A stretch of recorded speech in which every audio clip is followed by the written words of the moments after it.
নূহ আলাইহিস সালাম সম্পর্কে, যেহেতু তিনি তার জাহাজ বানিয়েছেন, আর জাহাজ বানানো কাজ কার কাজ?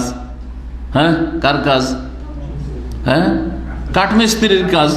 যে নৌকা জাহাজ এগুলি বানানো কাঠমিস্ত্রির কাজ, ছুতারের কাজ, তো এই কাজ করেছেন বর্ণিত রয়েছে। ইদ্রিস আলাইহিস সালাম সেলাইয়ের কাজ করতেন, কাপড় সেলানো। জি, সুতরাং কেউ যদি টেলার হয়, ভালো পেশা। দাউদ আলাইহিস সালাম সম্পর্কে কোরআন কারীমে রয়েছে, ওয়া আলান্না লাহুল হাদিদ, আমি তার হাতে লোহাগুলিকে অত্যন্ত নরম করে দিয়েছিলাম, মোমের মতো লোহা, যেমন আরো মাটির গুলি তৈরি করি। জি, এত নরম আল্লাহ করে দেয়। তার মানে তিনি কিসের কাজ করেছেন? কামানের কাজ করেছেন। মূসা আলাইহিস সালাম 10 বছর ধরে ছাগল চড়িয়েছেন, যেটা তার বিবাহ শাদীর ঘটনা এবং মাদিয়ানের সফর, হিজরত। বরং এটি শুধু সফর নয়, এটা ছিল মাদিয়ানের হিজরত। আল্লাহর দ্বীনের হেফাজতের জন্য, একজন মুসলিম তার মান ইজ্জতের হেফাজতের জন্য, তার ঈমান ইসলামের হেফাজতের জন্য এবং দুশমনের অনিষ্ট থেকে আত্মরক্ষার জন্য যদি কেউ স্থানান্তরিত হয়, এর চেয়ে বড় ভালো হিজরত আর কি হইতে পারে।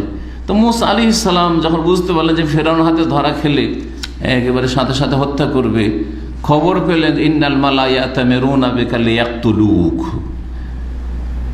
ফেরাউনের সভাসদ যারা রয়েছে তারা এখন পরামর্শ মিটিংয়ে বসে আছে। কিসের জন্য? এখন পাশ হয়ে গেছে লিয়াকতুলুক, তোমাকে হত্যা করার জন্য। পেলেই ধরবে আর তোমাকে ফাঁসিতে চড়াবে। তুমি সুতরাং তাড়াতাড়ি বেরিয়ে যাও মিসর থেকে, ইন্নী লাকা মিনান নাসিহিন, তোমার হিতাকাঙ্ক্ষী, তোমাকে এই খবরটা বললাম। তাড়াতাড়ি সেখান থেকে বেরিয়ে গেলেন, 4 দিনের সফর করে সেখানে পৌঁছিলেন। আর সেখানে গিয়ে তার লম্বা ঘটনা রয়েছে, যা সূরা কাসাস আল্লাহ রাব্বুল বর্ণনা করে। সেই ঘটনা বর্ণনা করলে আর আসল বিষয় আলোচনা করা হবে না, সুতরাং এখানে সংক্ষেপ করছি। আর সেখানে গিয়ে থাকার জায়গাও পেলেন, খাবার দাবারও পেলেন, আর কাজকর্ম পেয়ে গেলেন। আমার 2 মেয়ের 1 মেয়ে যেটা পছন্দ হয় বিয়ে করো, কিন্তু একটা শর্ত আছে, সেটা হচ্ছে যে যৌতুক তুমি শর্ত লাগাবে নাকি? যৌতুক আমি তোমাকে দেবো নাকি? শুআয়ব আলাইহিস সালাম বলেছিলেন যে যৌতুক তোমাকে দেব না, আলা আনতা জোরানি সামানিয়া হেজাজ, 8 বছর আমার বাড়িতে চাকর খাটতে হবে আমার মেয়েকে বিয়ে করলে। চাকর খেটে বিয়ে করতে হবে, সোজা কথা, ভালো করে শুনে কোরআনের ভাষায়। তা আজরানি, আজির, মজদুরি করতে হবে আমার বাড়িতে। ফাইন আতমাম তা আশারান, এটা ফরজ একবার 8 বছর। তবে আমি চাই যে তুমি যদি 10 বছর করে দাও, 10 বছর চাকরি করো আমার বাড়িতে, চাকর খাটো, বিয়ে করো, তো ফামিন ইনদিক, তোমার উপর 2 বছর ছাড়লাম, তোমাকে যদি ভালো লাগে তো আরো 2 বছর, আমি চাই 10 বছর, তবে 2 বছর ডিসকাউন্ট করতে পারি। 10 বছর পুরে করে সেখান থেকে স্ত্রীকে নিয়ে আবার ফিরে আসলেন। জি হ্যাঁ, তো মূসা আলাইহিস সালাম তাহলে কি করেছেন? বকরি ছাগল চড়াইতেন। এই শুআয়ব আলাইহিস সালামের বাড়িতে কি করতেন?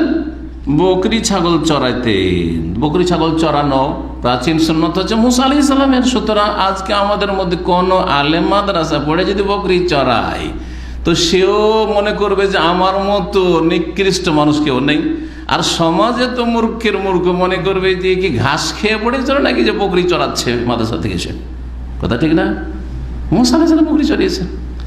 দেখেন, আমরা যে কাজকে আইব দোষ মনে করছি, এটা বড় আমাদের অজ্ঞতা। কোন কাজ আইব নয়, দোষণীয় না। ভালো করে শোনা ইসলামের কথা।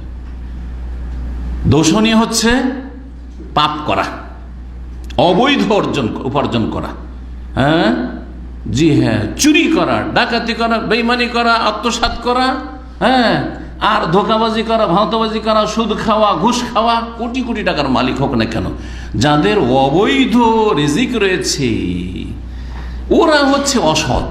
এটা তাদের জন্য আইব, যত টাকাওয়ালা হোক না কেন, যতই তাদের গাড়ি বাড়ি থাক না কেন। কিন্তু একজন মানুষ আল্লাহর হক ঠিক করে আদায় করে আর 300 টাকা বেতনে 12 ঘন্টা ডিউটি করছে, সে একজন হারাম খাওয়া শাসকের চাইতে, হারাম খাওয়া পুঁজিপতির চাইতে, হারাম খাওয়া বিজনেসম্যানের চাইতে অনেক অনেক ভালো আল্লাহ রাব্বুল আলামিনের কাছে। ওয়ালা আবদুম মুমিনুন খায়রুম মিন মুশরিকিন ওয়ালা আজাবাকুম। আল্লাহ বলছেন যে একটা যদি মুমিন নেক দাস গোলামও হয় কিন্তু দাস হয়, সেটা আল্লাহর কাছে খায়রুন, উৎকৃষ্ট উত্তম, মুশরিক, বড় বড় মুশরিক চাইতে, বড় বড় কাফের চাইতে, বড় বড় বড় বড় পাপিষ্ট চাইতে। মুশরিক মানে শুধু মুশরিক নয়, যে কোনো পাপিষ্ট। সবচেয়ে বড় পাপ হচ্ছে শিরক, সেই জন্য সেটাই আল্লাহ বলে দিচ্ছে যে পাপ করা হচ্ছে আইবের কথা।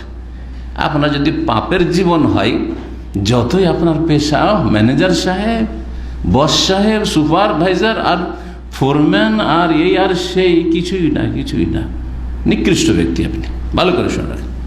তারপরে আমাদের প্রিয় নবী, শেষ নবী মুহাম্মদ রাসূলুল্লাহ সাল্লাল্লাহু আলাইহি ওয়াসাল্লাম কি করেছেন?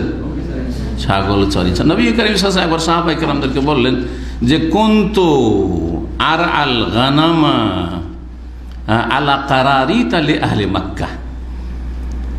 নবী হওয়ার পরে বললেন রাসূলুল্লাহ সাল্লাল্লাহু আলাইহি ওয়াসাল্লাম, আমি এক সময় ছাগল চড়াইতাম, তাও নিজের বাড়ির ছাগল না, নিজের বাড়ির ছাগল আমিও চড়িয়েছি। আলহামদুলিল্লাহ, ছোটকালে নিজের বাড়ির ছাগল আমিও চড়িয়েছি। মাদ্রাসা থেকে আসতাম, আসার পরে ছুটিতে আছে ছাগল চড়াতে যেতাম, অসুবিধা কি আছে? কিন্তু পরের বাড়ির চাকর হয়ে ছাগল চড়ানো, তাও প্রিয় নবী মুহাম্মদ রাসূলুল্লাহ সাল্লাল্লাহু আলাইহি ওয়াসাল্লাম করেছেন। মাত্র কয়েকটা কিরাত দেবে, কয়েকটা টাকার বিনিময়ে বলছেন আলা কারারিতা, কার ছাগলগুলি? লে আহলে মক্কা, মক্কার ছাগলওয়ালা যারা ধনী লোক তাদের। যেহেতু তিনি এতিম ছিলেন, অভাবী পরিবারের ছিলেন, পরের ছাগল চড়িয়ে রিজিক উপার্জন করতেন। সুতরাং কখনো আইব মনে করবেন না যে আমি ছোট কাজ করি। আপনি সবচেয়ে বড় কাজ করেন যদি আপনি হালাল রুজি খান তাহলে, আর আপনি যদি হারাম রুজি খান আর সবচেয়ে বড় ধনী হন, আপনার দেশের সবচেয়ে নিকৃষ্ট কাজ করেন এবং সবচেয়ে নোংরা মানুষ আপনি। উলাইকা কাল আনআম, যাদের হালাল হারামের কোনো তামিজ নেই, আর যারা পাপে ডুবে থাকে, যাদের রিজিকের উৎস হচ্ছে হারাম, তারা হচ্ছে চতুষ্পদ জন্তুর মতো, বরং তার চাইতেও বেশি অধম।